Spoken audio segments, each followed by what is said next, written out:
Hello दोस्तों, स्वागत है आपका आपके अपने YouTube चैनल दिसार जीकेजीएस क्लासेस में। दोस्तों, आप सब लोग कैसे हैं? उम्मीद करते हैं आप सब लोग अच्छे होंगे, स्वस्थ होंगे, मस्त होंगे और अपनी तैयारी बेहतरीन तरीके से आप सभी कर रहे होंगे। दोस्तों, हम आपको यूथ साइंस बुक के प्रैक्टिस सेट का सॉल्यूशन करवा रहे हैं, जिसमें दोस्तों आज हम आपको प्रैक्टिस सेट नंबर 18 करवाने वाले हैं। इसके पहले दोस्तों हमने आपको 17 सेट करवा दिया है। यदि आपने वीडियो नहीं देखा है तो सभी की प्लेलिस्ट हमने आपके लिए बना दी है। प्लेलिस्ट में जाके आप सारे वीडियो देख सकते हैं। जितने भी ALP technician group D NTPC के स्टूडेंट है, इस वीडियो को जरूर देखिएगा और कितने क्वेश्चन आप सही कर पाए 25 में से जरूर बताइएगा कमेंट बॉक्स में। दोस्तों, वीडियो अच्छा लगे वीडियो को लाइक कर दीजिएगा, शेयर कर दीजिएगा, कमेंट कर दीजिएगा। चैनल पे नए हैं चैनल को सब्सक्राइब करके बेल आइकन को प्रेस कर लीजिएगा। और हमसे जुड़ने के लिए, क्लास के अपडेट के लिए आप हमारा टेलीग्राम चैनल ज्वाइन कर सकते हैं। टेलीग्राम चैनल का लिंक मैंने डिस्क्रिप्शन बॉक्स में आपको दे दिया है। चलिए दोस्तों, स्टार्ट करते हैं आज का अपना सेशन। पहला क्वेश्चन दोस्तों, निम्न को मिलान कीजिए। पहला है चुंबकीय फ्लक्स घनत्व टेस्ला, दूसरा है स्वप्रेरण प्रेरण वेबर, तीसरा चुंबक फ्लक्स हेनरी। दोस्तों, सही मिलान हमको करना है, तो बताइए इसका राइट आंसर क्या हो जाएगा। तो दोस्तों, चुंबकीय फ्लक्स घनत्व का मात्रक होता है क्या? तो ये होता है दोस्तों हमारा टेस्ला। क्या होता है? टेस्ला होता है। तो फर्स्ट को ए से हम कनेक्ट कर देंगे। स्वप्रेरण का मात्रक क्या होता है? तो हेनरी होता है, तो सी से इसको कनेक्ट कर देंगे। चुंबकीय फ्लक्स की बात करें तो इसका मात्रक क्या होता है? वेबर होता है, तो इसको बी से हम कनेक्ट कर देंगे। तो देखा जाए तो चुंबकीय फ्लक्स घनत्व का मात्रक टेस्ला, स्वप्रेरण का मात्रक हेनरी और चुंबकीय फ्लक्स का मात्रक क्या हो जाएगा? बी हो जाएगा। तो क्या हो जाएगा इसका सही आंसर? ए सी बी। तो सही आंसर हो जाएगा ऑप्शन नंबर डी वाला, पहले का ए, दूसरे का सी और तीसरे का बी। देखते हैं अगला क्वेश्चन। किसी रॉकेट का उड़ान भरना डैश द्वारा समझा जा सकता है। ऑप्शन ए ऊर्जा संरक्षण के नियम, ऑप्शन बी संवेग संरक्षण के नियम, ऑप्शन सी गति के पहले नियम या ऑप्शन नंबर डी गति के दूसरे नियम।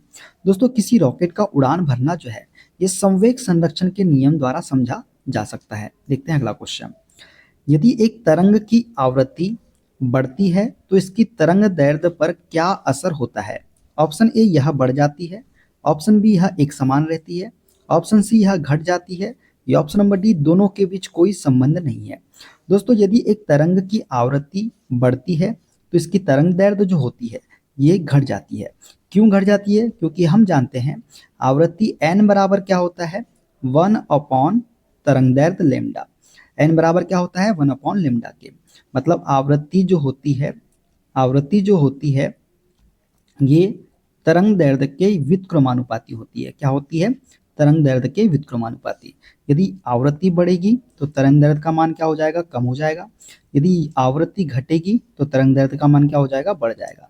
ठीक है, तो यहाँ पे आवृत्ति बढ़ रही है इसलिए तरंग दैर्ध्य क्या हो जाएगी? कम हो जाएगी, मतलब घट जाएगी। देखते हैं अगला क्वेश्चन। एक वस्तु को अवतल दर्पण के सामने उसके वक्रता केंद्र और फोकस बिंदु के बीच स्थित एक बिंदु पर रखा गया है। छवि का निर्माण कहाँ पर होगा? ऑप्शन ए है फोकस, ऑप्शन बी वक्रता केंद्र और फोकस बिंदु के बीच स्थित बिंदु पर, ऑप्शन सी है वक्रता केंद्र से परे किसी बिंदु पर या ऑप्शन नंबर डी है वक्रता केंद्र पर। दोस्तों, जब एक वस्तु को अवतल दर्पण के सामने उसके वक्रता केंद्र और फोकस बिंदु के बीच स्थित एक बिंदु पर रखा जाता है तो छवि का निर्माण जो होता है ये वक्रता केंद्र से परे किसी बिंदु पर होता है। तो सी इसका करेक्ट आंसर हो जाएगा। देखते हैं अगला क्वेश्चन। विद्युत बल्ब के एक फिलामेंट द्वारा 3 मिनट में 0.8 एम्पियर की धारा खींची जाती है। परिपथ के माध्यम से प्रवाहित होने वाला आवेश डैश है। दोस्तों, हमको आवेश यहाँ पे क्यू बताना है। दोस्तों, एक फिलामेंट है जो 3 मिनट में 0.8 एम्पियर की धारा खींचता है। दोस्तों, आवेश क्यू बराबर हम जानते हैं, क्यू बराबर होता है आई टी। क्या होता है? क्यू बराबर आई टी, मतलब धारा इंटू समय। दोस्तों, यहाँ पे जो धारा दी गई है वो कितनी दी गई है? 0.8 एम्पियर दी गई है और समय कितना है? 3 मिनट है। तो मिनट को सेकंड में चेंज करेंगे तो क्या हो जाएगा? 60 से मल्टीप्लाई कर देंगे तो 3 इंटू 60 कितना हो जाएगा? 180 सेकेंड। कितना? 180 सेकेंड। तो 0.8 इंटू 180 करेंगे और इसको सॉल्व करेंगे दोस्तों तो क्या हो जाएगा? 8 का टेबल पढ़ेंगे। 8 यानी 64 की 4 हासिल का है 6, 8 एकम 8, 8 6 14, 144। कितने अंक के बाद दशमलव है? तो यहाँ 0 आ जाएगा। कितने अंक के बाद दशमलव है? 1 अंक के बाद, तो 144 इसका करेक्ट आंसर निकल के आ जाएगा। कितना? ऑप्शन बी इसका करेक्ट आंसर हो जाएगा। देखते हैं अगला क्वेश्चन। ओम के नियम के अनुसार डैश होता है। ऑप्शन ए नियत ताप पर वोल्टेज समानुपाती होता है धारा के। ऑप्शन बी, नियत दाब पर वोल्टेज व्युत्क्रमानुपाती होता है धारा के। ऑप्शन सी, नियत स्थिति पर वोल्टेज समानुपाती होता है धारा के। ऑप्शन डी, नियत ताप पर वोल्टेज व्युत्क्रमानुपाती होता है धारा के। दोस्तों, ओम के नियम के अनुसार नियत ताप पर जो वोल्टेज होता है, विभवांतर जो होता है, ये धारा के समानुपाती होता है। तो ए इसका करेक्ट आंसर हो जाएगा। देखते हैं अगला क्वेश्चन। 1000 वाट की रेटिंग वाले एक इलेक्ट्रिक हीटर को प्रतिदिन 5 घंटे के लिए उपयोग किया जाता है। 6 प्रति इकाई लागत के आधार पर 6 रुपए प्रति इकाई लागत के आधार पर सितंबर माह के लिए उस उपकरण को चलाने की कुल लागत ज्ञात कीजिए। दोस्तों, हमको कुल लागत ज्ञात करना है। दोस्तों, हम जानते हैं क्या होता है KWH बराबर क्या होता है। KWH बराबर होता है watt into hour into day divided by 1000। क्या होता है? Watt into hour into day divided by 1000। Watt कितना है दोस्तों हमारे पास में? 1000 वाट का। ठीक है। हावर कितने हैं? प्रतिदिन 5 घंटे, 5 घंटे। और सितंबर माह के लिए बोला है, तो सितंबर माह में कितने दिन होते हैं? तो 30 दिन होते हैं। तो दिन कितने हो जाएंगे यहाँ पे? 30 हो जाएंगे। ठीक है, डिवाइडेड बाई 1000। और कितने रुपए यूनिट के हिसाब से बोला है उसने? 6 रुपए यूनिट। तो यहाँ पे 6 से हम मल्टीप्लाई और कर देंगे। तो 1000 से 1000 कट जाएगा, ये हो जाएगा 180 और 5 18 पंचे 90, मतलब 900 रुपए लागत लगेगी दोस्तों। कितनी? 900 रुपए। तो डी इसका करेक्ट आंसर हो जाएगा। देखते हैं अगला क्वेश्चन। परमाणु बम का आविष्कार करने वाली टीम का हिस्सा निम्न में से कौन थे?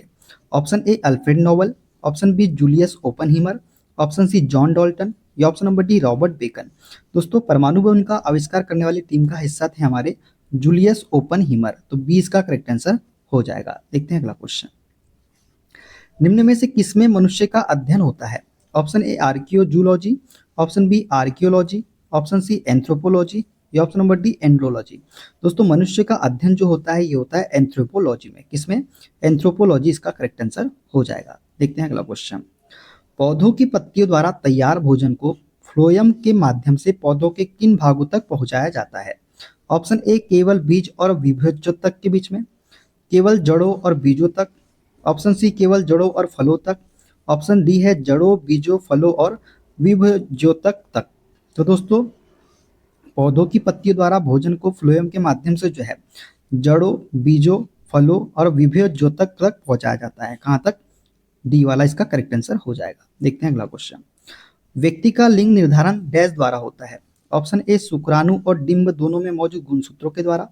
ऑप्शन बी, शुक्राणु में मौजूद गुणसूत्रों के द्वारा।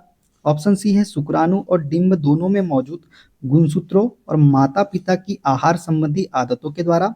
या ऑप्शन नंबर डी है डिंब में मौजूद गुणसूत्रों के द्वारा। दोस्तों, व्यक्ति का लिंग निर्धारण जो है ये शुक्राणु में मौजूद गुणसूत्रों के द्वारा होता है। किसके द्वारा? शुक्राणु में मौजूद गुणसूत्रों के द्वारा। देखते हैं अगला क्वेश्चन।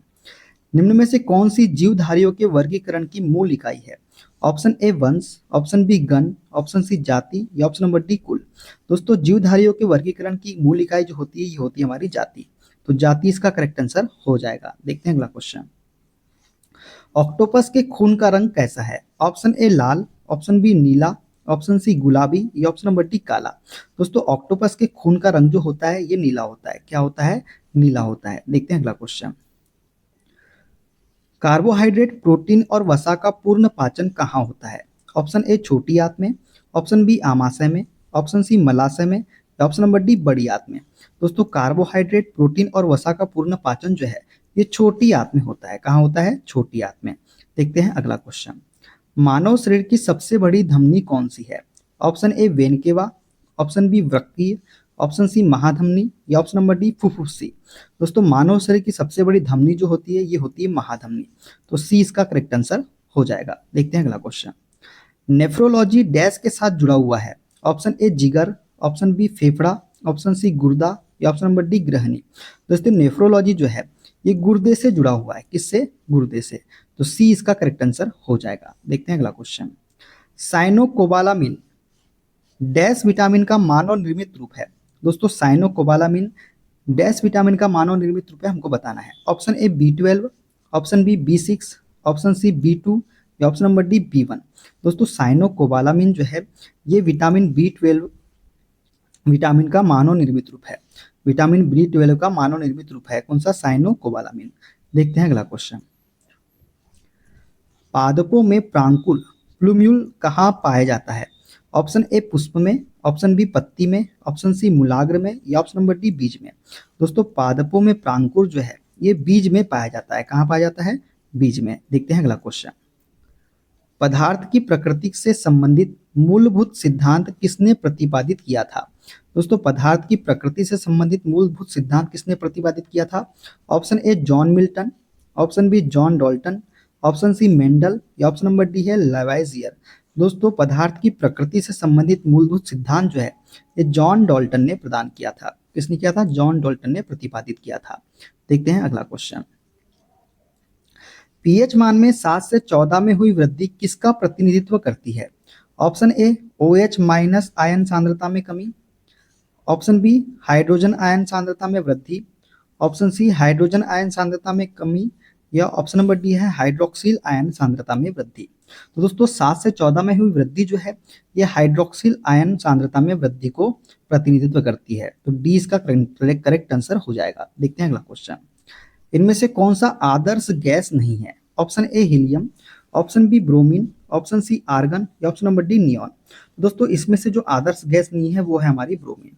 ब्रोमीन जो है ये आदर्श गैस नहीं है। देखते हैं अगला क्वेश्चन।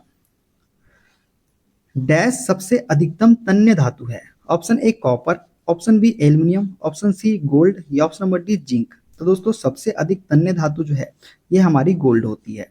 कौन सी? गोल्ड। देखते हैं अगला क्वेश्चन। निम्नलिखित में से कौन सा एल्युमिनियम का अयस्क है? Option A monazite, option B haematite, option C siderite, या ऑप्शन नंबर डी बॉक्साइट। दोस्तों एल्युमिनियम का अयस्क है हमारा ऑप्शन नंबर डी बॉक्साइट। तो इसका राइट आंसर क्या हो जाएगा? बॉक्साइट। देखते हैं अगला क्वेश्चन। लैक्टिक एसिड क्या है? ऑप्शन ए 3 कार्बन वाला अणु, ऑप्शन बी 1 कार्बन वाला अणु, ऑप्शन सी 2 कार्बन वाला अणु, या ऑप्शन नंबर डी 4 कार्बन वाला अणु। दोस्तों लैक्टिक एसिड जो होता है ये 3 कार्बन वाला अणु होता है। क्या होता है? 3 कार्बन वाला अणु होता है। देखते हैं अगला क्वेश्चन। निम्नलिखित में से कौन सा रासायनिक समीकरण संतुलित है? तो हमको संतुलित रासायनिक समीकरण हमको दोस्तों यहाँ पे बताना है। देखिए दोस्तों यहाँ पे H कितना है? 2 है। O कितना है? 2 है। यहाँ पे H तो हमको 2 दिख रहा है लेकिन O कितना है? 1 ही है। तो ये समीकरण संतुलित नहीं है। सोडियम प्लस H2O की बात करें, देखिए सोडियम यहाँ पे कितना है? 1 है। तो यहाँ पे भी देखिए यहाँ पे कितना है? 1 है। तो यहाँ पे भी 1 है। ठीक है। H2 की बात करें दोस्तों तो देखिए यहाँ पे H2 1 ये हो गया, 1 हो गया, मतलब H2 कितना है? 3 है। तो ये भी संतुलित नहीं है। MgO2 की बात करें दोस्तों देखिए यहाँ Mg कितना है? 1 है। यहाँ पे भी 1 है। O2 की बात करें तो O2 कितना है? यहाँ पे ऑक्सीजन कितना है? यहाँ पे 2 है। और यहाँ पे ऑक्सीजन कितना है? 1 है। तो ये भी संतुलित नहीं है। Twice Mg plus O2। दोस्तों यहाँ पे Mg कितना है? 2 है। तो ठीक है, Mg यहाँ पे 2 हो गया। ऑक्सीजन कितना है? यहाँ पे 2 है। तो ये 2 इसके लिए भी काम आएगा। तो यहाँ पे भी सही है। तो ये संतुलित समीकरण हमारा हो जाएगा ऑप्शन नंबर डी वाला। तो दोस्तों ये थे आज के सारे क्वेश्चन। वीडियो कैसा लगा कमेंट बॉक्स में जरूर बताइएगा। और 25 क्वेश्चन में कितने क्वेश्चन आप सही कर पाए ये भी कमेंट बॉक्स में जरूर बताइएगा। मिलते हैं अगले वीडियो में। अपना ख्याल रखिए। Okay bye bye, take care.